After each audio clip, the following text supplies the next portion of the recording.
Now we're going to go after the real engineering item of interest, which is how much energy can we get out of this wind flow using our turbine. And so we're going to first figure out the power. How would you figure out the power? Well, the power is really, force times distance per second. So force times the velocity of the wind going through the turbine. That's going to be the power that's available for us to get, that will happen, that we will collect. And so, force, we already came up with a formula for that. It's m dot v1 minus v2. And so we can plug that in for our force here, and we get that the power is equal to m dot times v, which is the velocity of the wind going through the turbine, times this v1 minus v2.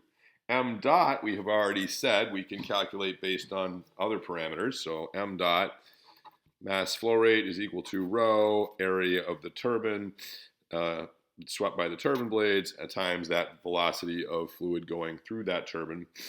So we can put that in for our pressure, rho ATV times V1 minus V2. And so the other thing we can observe is that we know that V is equal to 1/2 of V1 plus V2, because we just learned that in the last bit of lecture. So we can plug that in. So we have V, and V1 minus V2. So the power extraction is rho AT. Then we have V squared. So that's going to be 1/4 times V1 plus V2 times V1 plus V2 times V1 minus V2. So that's our power extraction formula so far.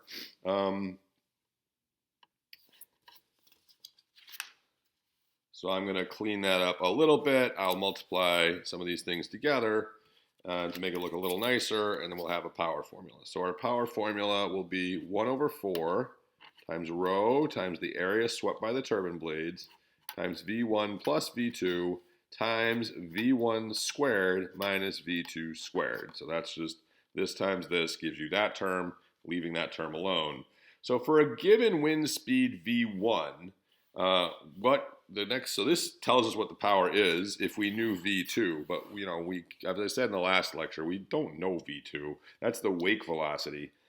So we would like to do better than this. So we're going to keep working at this. For a given wind speed V1, we're going to try to figure out what's the maximum power we can achieve. Because usually, of course, that's the real situation in the engineering world. We have a wind that's coming in. We don't control that. The wind is coming in. We want to know how much power can we get for a specific amount of wind that's coming in. Well, we have this velocity. We have this equation for power. So maybe we could try to figure that out. The first thing you might think, and then I would have thought this honestly, is, well, maybe the best we could do is if V2 is equal to 0. Maybe P is maximized when V2 equals 0. That is, if the velocity behind the turbine is 0. There is no, we take all the energy out. We take all that V1 energy and we make the wake velocity 0, so we've extracted the maximum amount of energy.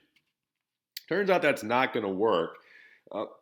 Because, of course, that's going to reduce the amount of wind that goes through our turbine blades. So that's going to cause that not to be the optimum. But it's still an interesting thing to look at. So if you did put V2 equals 0 in this equation, then you would get that the power extraction would be 1/4 times rho times the area swept by the turbine times V1 times plus 0 times V1 squared plus 0. So you'd get that the total power extraction, if you could stop the wind, it would be V1 cubed. Sorry, that's a V1.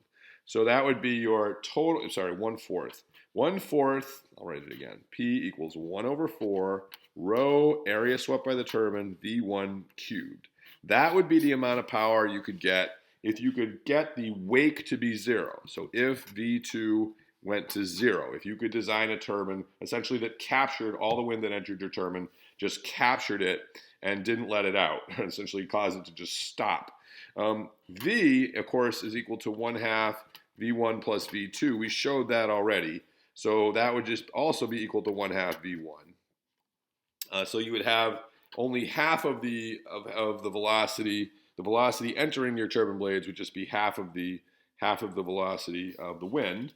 But you would get this amount of power if you could design a turbine it would just capture it and basically dump it out as non-moving air at the backside.